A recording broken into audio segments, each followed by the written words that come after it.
So hello everyone, I'm Prakash Srivastav and welcome to my channel Science Talk.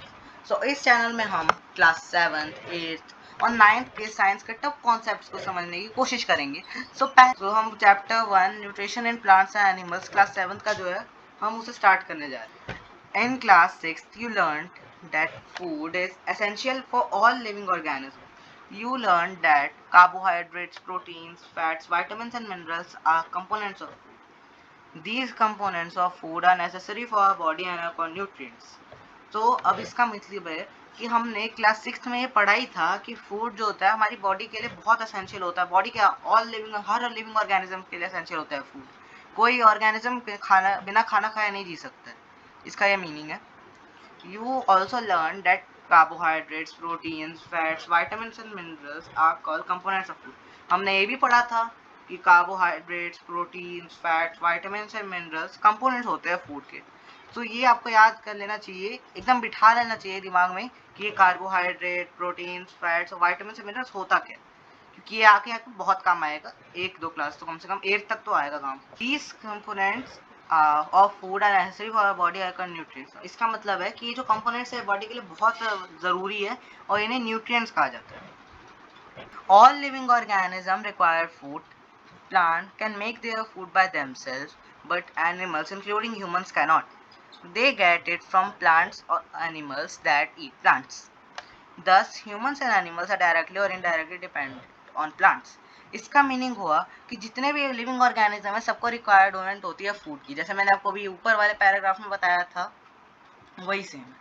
और फिर उसका next है कि प्लांट्स जो होते हैं वो अपना फूड तो खुद से बना सकते हैं प्रोसेसेस लाइक फोटोसिंथेसिस के थ्रू. वो अपना खाना खुद से बना सकते हैं, लेकिन एनिमल्स इंक्लूडिंग ह्यूमंस नहीं बना सकते. वो अपना फूड या तो प्लांट से लेते हैं या तो उन एनिमल से लेते हैं जो कि प्लांट्स खाते हैं. इसको भी लर्न कर लेना, क्योंकि पूछा जाता है कि जो हेटरोट्रॉफिक ऑर्गेनिजम्स होते हैं वो अपना खाना कहाँ से लेते हैं. सो अब नेक्स्ट पॉइंट है इसका. तो हम कह सकते हैं कि जो ह्यूमंस होते हैं, ह्यूमंस और एनिमल्स, वो डायरेक्टली या इनडायरेक्टली प्लांट्स से मतलब कि डिपेंडेंट होता है प्लांट्स पे खाने के लिए.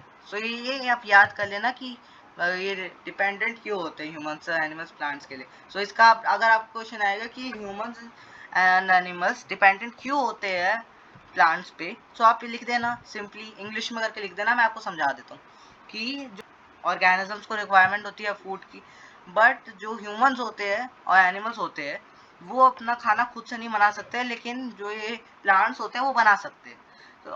तो हम अपने फूड की रिक्वायरमेंट्स को प्लांट्स या एनिमल्स को खा के पूरा कर लेते हैं.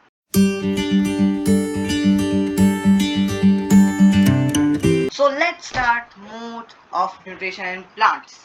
Plants are only organisms that can prepare their food by themselves using water, carbon dioxide and minerals.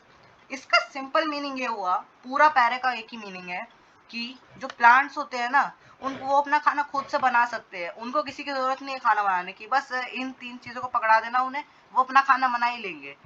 एक और इसमें चीज होगी सनलाइट, वो अपना खाना आराम से बना लेंगे. उनको कोई ज़रूरत नहीं है जैसे कि ह्यूमंस को ज़रूरत होती है प्लांट्स की खाना खाने के लिए और एनिमल्स की ज़रूरत होती है, लेकिन इनको ज़रूरत ही नहीं है. ये ऑटोट्रॉफिक ऑर्गेनिजम्स को ज़रूरत ही नहीं होती है खाना बनाने के लिए किसी भी चीज़ की, स्पेशली प्लांट्स का, क्योंकि हमें प्लांट्स ही की डिस्कवरी हुई है जो अपना खाना खुद से बना सकते हैं. और इनको जो रॉ मटेरियल होता है वो आराम से मिल जाता है इनकी सराउंडिंग से. सराउंडिंग का मतलब होता है आसपास की जगह. सो आप इस पैरा को भी याद कर लेना ज़रूर, क्योंकि ये भी आता है कि प्लांट्स अपना खाना कैसे प्रिपेयर करते हैं. सो आप ये 1-2 मार्क्स का क्वेश्चन है तो आप इसको भी अच्छे से कर लेना. इसका क्वेश्चन आता है कि प्लांट्स अपना खाना कैसे प्रिपेयर करते हैं. सो अब नेक्स्ट पैरा है इसका एग्जांपल है. The nutrients enable living organism to build their body, to grow, to repair damaged parts of their body and provide energy to carry out life processes. इस लाइन का meaning ये है simple कि जो nutrients होते हैं ना, न्यूट्रिएंट्स का भी हमने मीनिंग देखा था क्या होता है. दीज कंपोनेंट्स मतलब कि ये जो कंपोनेंट्स होते हैं ना, carbohydrates, fats, protein, vitamins and minerals, ये होते हैं न्यूट्रिएंट्स. इन कंपोनेंट्स को न्यूट्रिएंट्स कहा जाता है. सो वही उन्हीं की बात चल रही है यहाँ पे कि ये जो न्यूट्रिएंट्स होते हैं ना ये बॉडी को किस तरीके से हेल्प करते हैं. सो ये ऑर्गेनिज्म की बॉडी को बिल्ड करने में हेल्प करते हैं. जैसे कि आपने एग्जांपल देखा होगा कि जो बॉडी बिल्डर्स होते हैं वो प्रोटीन का इंटेक करते हैं अपनी मसल्स को बिल्ड करने के लिए. ऐसी बहुत सारी चीज़ों को इंटेक किया जाता है मसल्स या बॉडी के अदर पार्ट्स को बिल्ड करने के लिए. ये सिर्फ ह्यूमन की बात नहीं करो, बहुत सारे ऑर्गेनिजम्स की भी होता है. सारे ऑर्गेनिजम्स में ही बिल्ड करने में हेल्प करते हैं ये न्यूट्रिएंट्स. टू ग्रो, तो मैंने इसका भी बता दिया आपको टू ग्रो का, क्योंकि ग्रो करने में भी तो हेल्प करेंगे ये सब न्यूट्रिएंट, कि अगर कोई एडिक्वेट अमाउंट में न्यूट्रिएंट्स नहीं लेगा तो वो ग्रो कैसे करेगी, उसकी बॉडी ग्रो ही नहीं करेगी। जैसे फॉर एग्जांपल फ्रॉग एक ऑर्गेनिज्म होता है, उसको ग्रो करने के लिए आयोडीन की रिक्वायरमेंट होती है, लेकिन आयोडीन अगर जिस पानी में टेडपोल होता है, वो सबसे छोटा रूप होता है फ्रॉग का, तो अगर टेडपोल को जिस पानी में वो रह रहा है उसमें आयोडीन नहीं होगा ना, तो टेडपोल ग्रो नहीं करेगा। ये बुक में नहीं है, लेकिन मैं आपको समझा रहा हूँ, ये समझाने के लिए, ग्रो करने के लिए। सो आप समझ गए ना ये टॉपिक मैं आपको बताना चाह रहा हूँ। और अब इसका नेक्स्ट पार्ट है कि रिपेयर करने के लिए डैमेज पार्ट्स ऑफ बॉडी को, इसलिए भी इनको न्यूट्रिएंट्स की ज़रूरत होती है।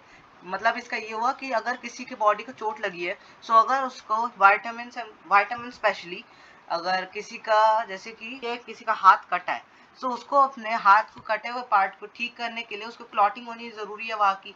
सो उस क्लॉटिंग को करने के लिए वहाँ पे विटामिन के की ज़रूरत होती है। और एनर्जी प्रोवाइड करने के लिए भी विटामिन एंड मिनरल्स और बहुत सारे न्यूट्रिएंट्स अदर की ज़रूरत पड़ती है।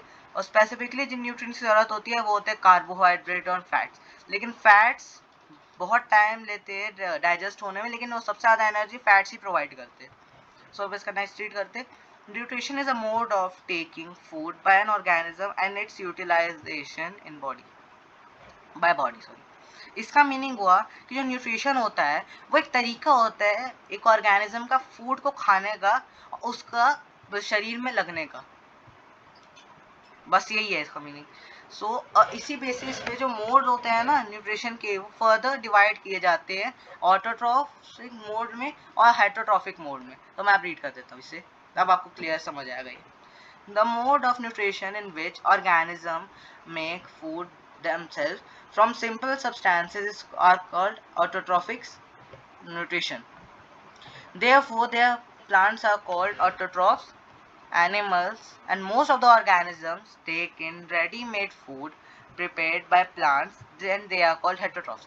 मैंने अब ये वाला पैराग्राफ आपको एक साथ रीड समझाना है, क्योंकि ये एक साथ समझाने में एकदम क्लियर समझ आएगा। इसका मीनिंग है कि एक मोड होता है न्यूट्रिशन का जिसमें जो ऑर्गेनिज्म होता है ना, वो अपना खाना खुद ही बना लेता है सिंपल सब्सटेंसेस को यूज करके। जैसे तो इसी कारण जो ये होते हैं ना प्लांट्स, इन ऑटोट्रॉफ्स भी कहा जाता है। सो अगर अब मैं आपसे पूछूं कि ऑटोट्रॉफ्स कौन होते हैं, तो आप सिंपली बोल देना सर प्लांट्स होते हैं ऑटोट्रॉफ्स। फिर आपको इसका अगर आ गया पेपर में कि आपको ऑटोट्रॉफ्स का एग्जांपल देना है, तो आप बस लिख देना प्लांट्स, आपको फुल मार्क्स मिल जाएंगे वहाँ पे। और अगर हेटेरोट्रॉफ्स का मैं आपको समझा देता हूँ। हेटेरोट्रॉफ्स वो ऑर्गेनिज्म होते हैं जो कि अपना खाना खुद से नहीं बना सकते हैं, सो वो डिपेंडेंट होते हैं ऑटोट्रॉफ ऑर्गेनिजम्स पे अपने खाने के लिए, और दैट्स वो लेते हैं रेडीमेड फूड जो कि प्लांट्स प्रिपेयर करते हैं, सो उन्हें कहा जाता है हेटेरोट्रॉफ्स। आप ये जरूर याद कर लेना पूरा पैराग्राफ, मैं अभी आपको लिख कर दे सकता हूँ, ये पेपर में आता ही आता है, पूछ दिया जाता है कि differentiate between heterotrophs and heterotrophs. ये 1 या 2 मार्क्स का आता है, और आपको इसका एक एग्जाम्पल भी देना होता है। तो ये आपका आराम से आपको 2 मार्क का क्वेश्चन है, आपका मेरा भी आया था, ये आपको 2 मार्क्स तो आराम से दिलवा देगा ये क्वेश्चन।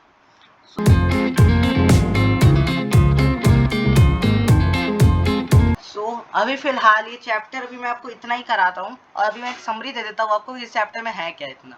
सो इस चैप्टर में अभी तक हमने पढ़ा कि मोड्स ऑफ न्यूट्रिशन क्या होते हैं, और हमने पढ़ा था कि components of food, different components of food के बारे में, जैसे कि जो होते हैं carbohydrates, proteins, vitamins and minerals, fats, हमने उनके बारे में स्टडी किया था।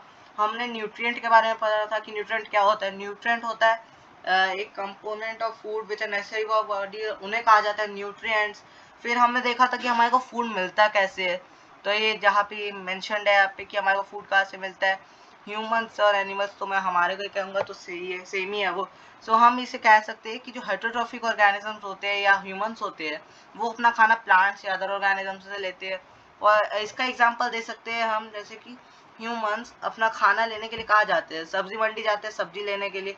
और जो नॉन वेजिटेरियंस होते हैं वो अपना नॉन वेज खाने के लिए कसाई वसाई के पास जाते हैं अपना चिकन वगैरह लेने के लिए। सो ये दोनों का कवर कर देता है ये एग्जाम्पल। फिर हमने mode of nutrition in plants पढ़ा था, क्योंकि एनिमल्स हमें नेक्स्ट चैप्टर में पढ़ाया जाएगा।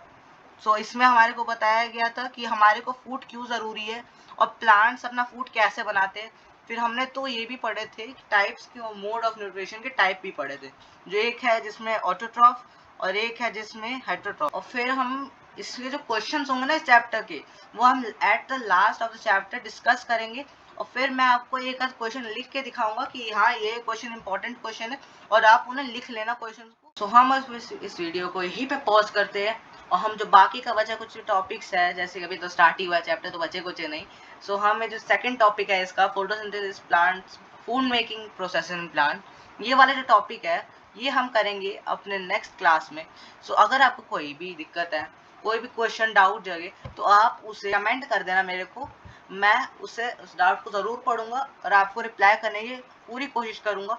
सो आप मेरे चैनल को सपोर्ट दिखाएगा। हमें थैंक्स फॉर वॉचिंग।